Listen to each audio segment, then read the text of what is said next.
อยากจะบอกว่าผมรู้สึกว่าเขายังเก่งได้มากกว่านี้ซึ่งผมไม่รู้ว่าเขาจะเก่งได้มากแค่ไหนแต่ผมตอนนี้ผมยังมองว่าเขายังเก่งได้มากเนี่ยเขายังเด็กกว่าผมตั้ง3 ปีอย่างเงี้ยผมมองภาพตัวเองตอนนั้นที่อายุเท่าเขาผมรู้สึกว่า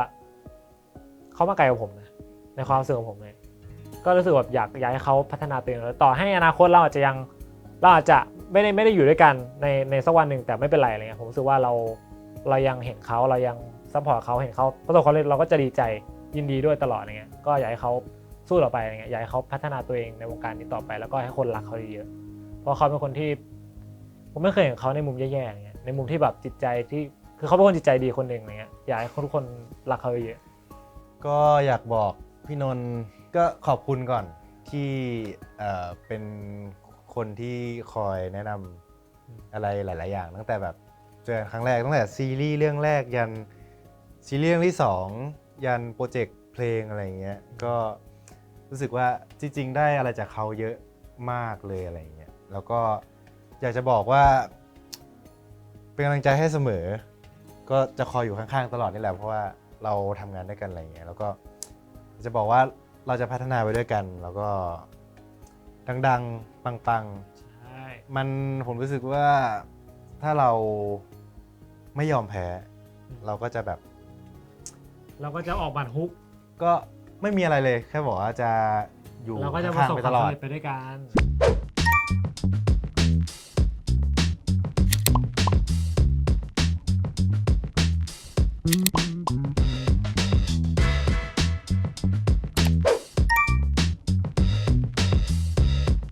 สวัสดีครับผมนนท์นะครับผมโจ๊กนะครับพวกเราจาก AB Group ครับผม ใช่แล้วครับ มีความสุขกับการได้พัฒนาตัวเอง เพราะว่าเราห่างหายกับการร้องเพลงการเต้นไปนานเนี่ยเพราะว่าโปรเจกต์ล่าสุดที่เราทำก็คือเพลงเป็นแฟนกันหน่อยดิมันทำให้เรากลับมาหวนคืนเหมือนกลับมาหยิบกล่องเครื่องมือเก่าที่เราเคยแบบใช้มันเมื่อนานมาแล้วเมื่อก่อนเราเคยเต้นนะภาพแฟลชแบ็กมันกลับมาทำให้เห็นตัวเองในตอนนั้นที่พยายามมาจนถึงตัวเองในทุกวันนี้ได้ผมก็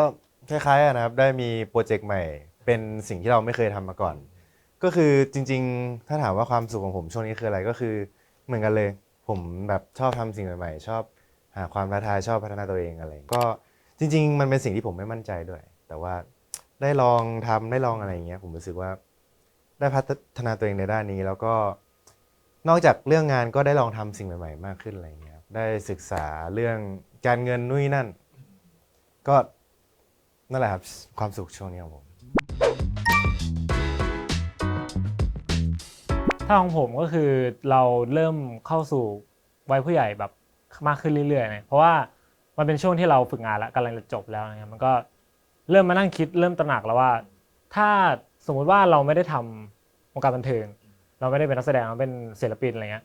เราสามารถทำอะไรที่มันมากกว่านี้ได้ไหมที่ไม่ได้เกี่ยวกับวงการบันเทิงเริ่มหันมามองอย่างอื่นมากขึ้นเราต้องประเมินตัวเองมากขึ้นเรื่อยๆอย่างเงี้ยของผมชัดเลยสิ่งที่เปลี่ยนไปผมรู้สึกว่าผมโตขึ้นกว่าปีที่แล้วเยอะมากเลยมันไม่ใช่แค่เรื่องที่ดีนะครับพี่แต่ว่ามันรวมถึงเรื่องที่ไม่ดีด้วยอะไรเงี้ยจริงๆความคิดของผมมันแบบเปลี่ยนรู้สึกว่าเปลี่ยนไปเยอะในด้านการทำงานก็รู้สึกว่าเราได้ทำงานเยอะขึ้นมากกว่าแบบปีที่แล้วอะไรเงี้ยผมรู้สึกว่าผมไม่ติดเล่นเหมือนเมื่อก่อนผมจะรู้สึกว่าค่อนข้างที่จะจริงจังแล้วก็ทำอะไรเป็นเวลามากขึ้นอะไรเงี้ยครับแต่ว่าในสิ่งดีมันก็มีสิ่งที่ไม่ดีผมรู้สึกว่าพอเวลาผมโตขึ้นอ่ะผมคิดเยอะแบบเล็กๆน้อยๆผมก็เก็บเอามาแบบใส่ใจอะไรเงี้ยแล้วก็เครียดก็รอดูต่อไปครับคนเราต้องพัฒนาไปเรื่อยๆจริงผมมีความฝันตอนเริ่มเข้ามหาวิทยาลัยเพราะว่าผมเรียนด้านการแสดงโดยตรงอะไรเงี้ยแล้วผมรู้สึกว่าผมเป็นคนหลงไหลในศิลปะการแสดงเพราะว่าเวลาผมแสดงผมได้ทิ้งตัวเองอะพี่แล้วเหมือนได้ไปเป็นคนอื่นได้แบบได้มีเพื่อนอีกคนนึงอะไรเงี้ยคือจริงๆตอนแรกผมเข้าใจผิดว่าดารานักร้องศิลปินนักแสดงอะไรเงี้ยมันคือเหมือนกันแต่จริงๆมันไม่เหมือนกันนะสำหรับผมจริงๆตอนนี้ผมรู้สึกว่าอยากเอาดีถ้าเอาดีสักทางผมอยากเป็นแบบนักแสดงให้ได้นักแสดงที่เป็นแบบนักแสดงจริงๆอะไรอย่างเงี้ยครับเพราะว่า ตอนเด็กผมไม่เอาการเรียนเลย กีฬาล้วนๆตั้งแต่เด็กอะไรเงี้ยคือตัวผมอะต้องบอกว่าถ้าเกิดไม่มีกีฬาคือชีวิตไม่มีดีอะไรเลย จนผมเล่นเทควันโดนู่นนี่นั่นเนี่ยจนมากีฬาต่อยมวยอะไรอย่างเงี้ยผมก็ทะเลาะกับแม่เพราะว่าแม่ผมต่อยมวยเพราะว่ากลัวผมเจ็บ กลัวคิ้วแตกดั้งหักอะไรเงี้ย ก็เข้าใจได้อยู่นะ แต่ว่าเขาเป็นคนที่สนับสนุนผมอยากให้ผมเข้าวงการ พอทีเนี้ยผมก็มาลองเดินแบบ ก็เฉยๆ มาลองประกวดทูวีนัมวันอันเนี้ยเป็นเหมือนประตูบานแรกผมรู้สึกว่า เอ๊ะ การที่เราเพอร์ฟอร์มมันก็ไม่แย่นะ มันก็สนุกดีนะอะไรเงี้ย จนผมก็เลิกคิดเรื่องต่อยมวยไป เลยเปลี่ยนความฝันมาเป็นวงการบันเทิงอย่างเต็มตัวเลยครับพี่แล้วก็จนปุ๊บเสร็จจากมัธยมเข้ามหาวิทยาลัยมาเรียนการแสดงโหได้รู้ศาสตร์ละครเวทีละครโทรทัศน์ละครซีรีส์ภาพยนตร์อะไรเงี้ยกลายเป็นว่าการเป็นนักแสดงเหมือนเป็นสิ่งที่ทำให้ผมแบบมีความสุขอะไรเงี้ยแล้วก็ผมรู้สึกว่าณตอนนี้ผมอยากโฟกัสด้านนี้ให้มันสุดเลยแบบไม่อยากคิดเรื่องอื่น ผมเล่นกีฬาตั้งแต่อนุบาลเลย มาจากกีฬาเหมือนกัน จากกีฬา ไม่ นะ สนใจเรียนเหมือนกันสายกิจกรรมเหมือนกั แต่จริงๆผมเป็นคนเรียนเก่งด้วย แต่เราไม่ได้แข่งนะครับเราก็คือเล่นกีฬาทั่วไปกับเพื่อนทุกวันจนผมมาเจอกีฬาแบดมินตันตอนม.ต้นช่วงม.1อันนั้นก็คือเรารู้สึกว่าเราอยากหาอะไรทำเราเป็นคนที่คือเรียนอย่างเดียวมันน่าเบื่อเกินไป แล้วผมก็เล่นต่อเนื่องงานก็คือ3 ปีเลย แล้วเขาซ้อมโหดมากเขาซ้อมแบบว่าแม้กระทั่งเสาร์อาทิตย์เขาก็ไม่ให้ผมหยุดแม้กระทั่งปิดเทอมผมก็ไม่ได้หยุดคือถ้าไม่ได้ป่วยหรือว่าบาดเจ็บอะไรจริงๆก็คือผมซ้อมตลอดปีเลยแทบไม่มีวันหยุดเลยนะ3 ปีแต่ว่าผลตอบแทนเราไม่ได้แบบว่าเราไม่ได้ไปถึงฝั่งฝันของการนักกีฬาแบดมินตันขนาดนั้นเราแบบเราเข้ารอบประเทศจริงแต่เราไม่สามารถที่จะแบบไปเอาเหรียญทองกลับมาได้อะไรเงี้ยในช่วงม.ต้นรู้สึกว่างั้นเราคงไม่ได้เก่งขนาดนั้นเราคงไม่ได้มีพรสวรรค์ในด้านนี้ขนาดนั้นอะไรเงี้ยกลายว่าเราก็ต้องพับโปรเจกต์นี้ไปอีกเราก็พับความฝันนี้ไปพอขึ้นม.ปลายกลายว่าก็หวงอีกเพราะเราไม่เคยคิดในหัวว่าพอช่วงม.ปลายเราต้องเริ่มคิดแล้วว่าเราจะเรียนอะไรมหาลัยอะไรเราอยากจะเป็นอะไรอะไรเงี้ยซึ่งในหัวผมคือผมมีความว่างเปล่ามากเคว้งเราจะไปทำอะไรดีเราเรียนจบม.6แล้วเราจะต้องต่ออะไรเราจะต้องเรียนอะไรความฝันของเราคือเราเป็นนักกีฬามาตลอดเราอยากที่จะเล่นกีฬาเราใช้ร่างกายเราต้องพยายามค้นหาบางอย่างซึ่งผมไม่ได้เป็นคนค้นหาเองด้วยในสิ่งที่ผมทำทั่วนี้ก็คือมีคุณครูที่เขาอยู่ชมรมทวีนววันครับเขาตื้อผมตั้งนานแล้วตั้งแต่ม.4เลยว่าแบบครูเห็นว่าเธอมีแววนะอย่างเงี้ยเขาชี้เลยแบบว่าแต่ผมเป็นคนที่ไม่กล้าแสดงออกต่อหน้าผู้คนเยอะๆผมเป็นคนแบบขี้อายพูดน้อยเราเน้นแบบว่าใช้กำลังแบบว่าอยู่กับตัวเองอะไรเงี้ยปลดปล่อยกับตัวเองแต่ว่าถ้าไปเจอผู้คนมากมายเราจะเป็นคนที่เกรงและแพนิคมากแต่แบบณตอนนั้นผมคิดอย่างเดียวคือตอนม.5ใช่ไหมครับเรารู้สึกว่าเรากลับไปหาอาจารย์คนนั้นที่เขาเคยชวนเราด้วยแพชชั่นอย่างเดียวก็คือซึ่งมันตลกมากผมจริงๆผมไม่ค่อยอยากพูดหรอกมันตลกมากคือผมแค่อยากมีพอร์ตโฟลิโอผมแค่อยากมีพอร์ตโฟลิโอเพราะผมไม่เคยทำกิจกรรมอะไรเลยผมเรียนอย่างเดียวใช่ครับมันเลยแบบแต่มันดันฟุกหรือไม่รู้เรียกว่าฟุกได้ไหมเรียกว่ามันถึงจังหวะเวลาของมันอะไรเงี้ยชะตาชีวิตนำพาไม่เคยประกวดร้องเพลงไม่เค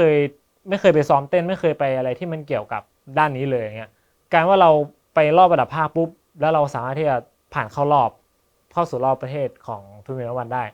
แล้วเราก็เข้าไปลึกจนถึงระดับที่2ของประเทศอะไรเงี้ยมันเลยแบบอุ๊ยทำไมเราถึงมาได้ไกลขนาดนี้แต่แบบณเวลานั้นที่ผมรู้สึกตัวว่าเราเจอเส้นทางเนี้ยมันเป็นเส้นทางใหม่ที่ผมไม่เคยคิดมาก่อน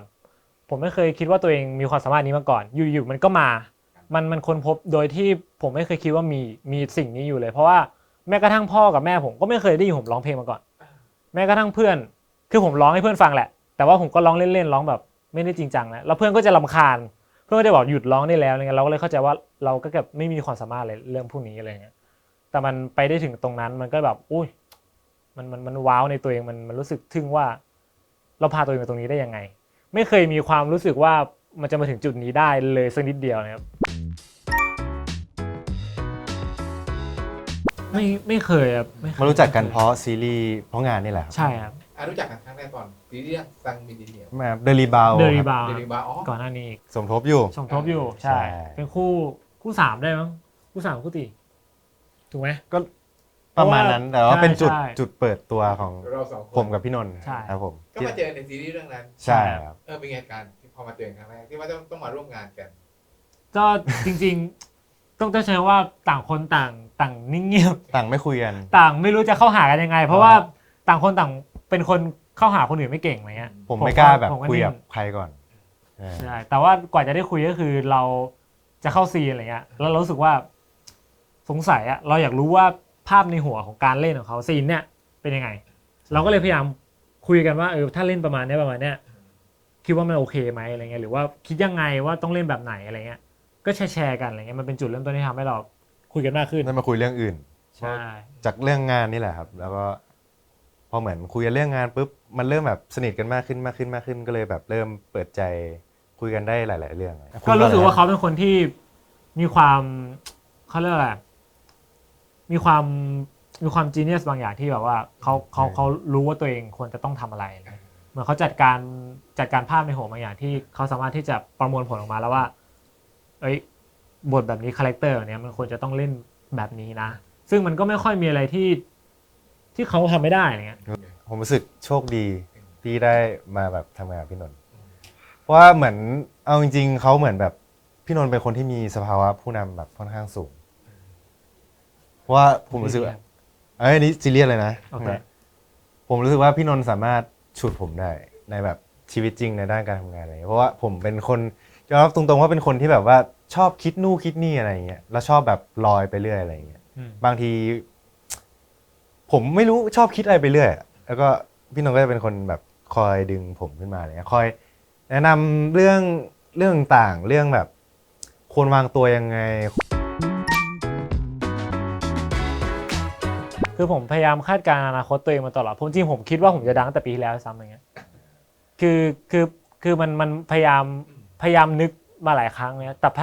ถ้าเราหวังเยอะผมเป็นคนหนึ่งที่ถ้าเราหวังเยอะเรากลัวว่าเราจะผิดหวัง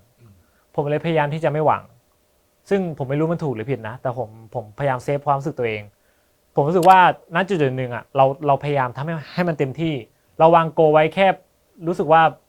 เพราะว่าโกสุดท้ายความสำเร็จมันคือระหว่างทางที่เราได้เก็บเกี่ยวอะไรคือถ้าปลายทางสุดท้ายแล้ว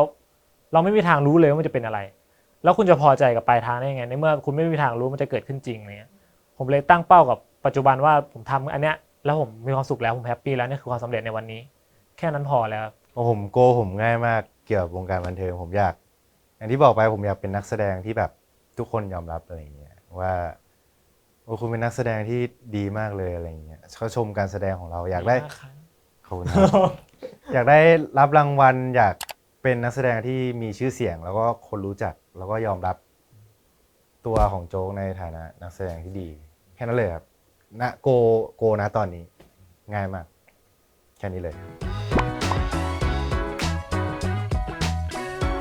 ค่อนข้างเซอร์ไพรส์ทั้งสองคน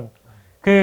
พี่อาร์ตก็คือเหมือนเห็นเรื่องราวในซีรีส์ซองบินดินเนียใช่ไหมคือมันไม่ได้เกี่ยวข้องเพลงไม่ได้เกี่ยวข้องกับซีรีส์หรอกแต่มันได้อินสปิเรชันจากซีรีส์ด้วยความที่ความสัมพันธ์ของตัวละครต่อกับอาทิตย์ที่เขามีความแบบดูก็รู้ว่าชอบกันดูก็รู้ว่ามันเหมือนแฟนกันแล้วอะไรเงี้ยแต่เขาไม่ยอมเป็นแฟนสักทีอะไรเงี้ยมันเลยทำให้แบบเกิดมาเป็นเพลงนี้ที่แบบชื่อเพลงว่าเป็นแฟนกันหน่อยดิ คือความหมายในซีรีส์กับความหมายในเพลงมันค่อนข้างที่จะใกล้เคียงกันว่าคนสองคนเนี่ยมันชอบกันแอบรักกันอะไรอย่างเงี้ยแล้วก็ผมก็ไปคอยแกล้งเขาก็คอยแกล้งผมก็คอยจีบกัน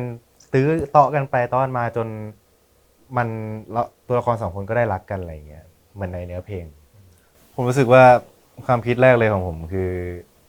จริงๆส่วนตัวผมเป็นคนฟังเพลงสากลแล้วก็ไม่ค่อยชินกับเพลงไทยเท่าไหร่คือโจแทบไม่รู้จักเพลงไทยเลย ใช่ครับ แทบจะไม่รู้จัก รู้จักครับแต่ว่าจะฟังน้อยส่วนมากจะฟังเป็นสากลแล้วก็พอได้ยินเพลงนี้ครั้งแรกผมรู้สึกว่าโอ้มันแอบยากสำหรับผมแต่ผมก็ตอบรับแหละยังไงผมรู้สึกว่ามันเป็นความท้าทายเป็นสิ่งที่เราต้องทำให้ได้อะไรอย่างเงี้ยแล้วก็ที่ผมกังวลเรื่องแรกเลยคือ โทนเสียงเพลงค่อนข้างสูงแล้วผมเป็นคนโทนเสียงต่ำผมไม่ได้คิดแล้วว่าโอ้ยจะรอดไหมนะเสียงจะถึงหรือเปล่าอะไรเงี้ยมันจะเสียงจะทำให้เท่ากับพี่นนท์ได้หรือเปล่าอะไรเงี้ยพอได้ลองมาทำจริงๆแล้วผมก็รู้สึกว่ามันก็แอบสนุกด้วยซ้ำไปแล้วก็มันไม่ได้ยากขนาดนั้นพี่นนท์ ส่งก็สนุก ใช่ โฮงก็สนุกเพราะว่าเราค่อนข้างคุ้นชินแล้วเราอัดมาหลายครั้งแล้วอะไรเงี้ยก็สนุกกับการได้ออกไอเดียกับพี่ที่เขาเป็นโปรดิวเซอร์อะไรเงี้ยว่าเขาต้องการความแบบว่ากระชับประมาณไหนหรือว่าต้องการให้เราลากยาวเสียงแค่ไหนอะไรเงี้ยเพราะว่าเราก็ซ้อมมาระดับหนึ่งของเราอย่างเงี้ยเราคิดว่ามันน่าจะเป็นที่น่าพอใจของคนที่เขาฟังอยู่อะไรเงี้ยก็เลยแบบไม่ได้ยากมากขนาดนั้น แต่ว่าก็ไม่ได้ง่ายเกินไปเราก็พยายามแบบว่าเขาเลยตั้งใจอะไรเงี้ยทำให้มันออกมาดีที่สุดอยู่แล้วอะไรเงี้ยแต่ว่าพอสลับมาเราก็ต้องแบบคอยให้กำลังใจน้องเพราะว่าน้องก็ตื่นเต้นมาก ของผมคือกดดันไม่มั่นใจตื่นเต้นประหม่าครบเลยพี่ซึ่งการแสดงผมไม่เคยเป็นอย่างนี้เลยนะการแสดงผมจะแบบไม่คิดอะไรเลยสนุกมากแต่ว่าพอมาร้องเพลงโอ้ยทำไมมันแบบสั่นแบบนี้เนาะผมไม่มั่นใจมากๆเลยแล้วก็ไม่เคยได้ยินเสียงตัวเองชัดขนาดนี้มาก่อนแล้วก็คิดอีกโอ้ยจะทำให้โปรดิวเซอร์เสียเวลาหรือเปล่านะจะลืมเนื้อหรือเปล่าที่ซ้อมมาจะร้องได้ไหมอะไรอย่างเงี้ยแต่ว่าทำไปทำมามันก็มันก็โอเคนะมันสนุกมันก็มีผิดพลาดบ้างได้บ้างอะไรนะแต่ว่าผมรู้สึกว่าถ้ามีรอบต่อไปผมรู้สึกว่าผมจะทำได้ดีขึ้นแน่นอนใช่รู้สึกว่าดีนะเพราะว่าตรงเนี้ยมันค่อนข้างที่จะสื่อกับ MV ได้หลายอย่างเพราะว่าผมรู้สึกว่า MV ของเราเนี่ยมันค่อนข้างที่จะครบองค์ประกอบเรื่องแสงสีฉากคอสตูมผมรู้สึกว่าทุกอย่างมันแบบเข้ากันหมดอะไรเงี้ยทุกซีนมันจะมีสตอรี่ของมันแบบว่ามีทำกับข้าวด้วยกันเล่นดนตรีแกล้งกันมันเป็นเหมือนการใช้ชีวิตของแฟนตั้งแต่แบบว่าค่อยๆไล่มาตั้งแต่แบบคอยจีบกันคอยแกล้งกันจนกระทั่งแบบเริ่มตกหลุมรักเป็นแฟนกันอะไรอย่างเงี้ยผมรู้สึกว่าหลายอย่างมันโอเคคือความเป็นมืออาชีพของกองเนี้ยก็คือเราทุกครั้งเวลาที่เราเข้าซีนแรกเสร็จเรามีความแบบเราต้องเปลี่ยนชุดตลอดใช่ไหมเพราะว่าวันนั้นน่ะเราเปลี่ยนชุดประมาณ10ชุด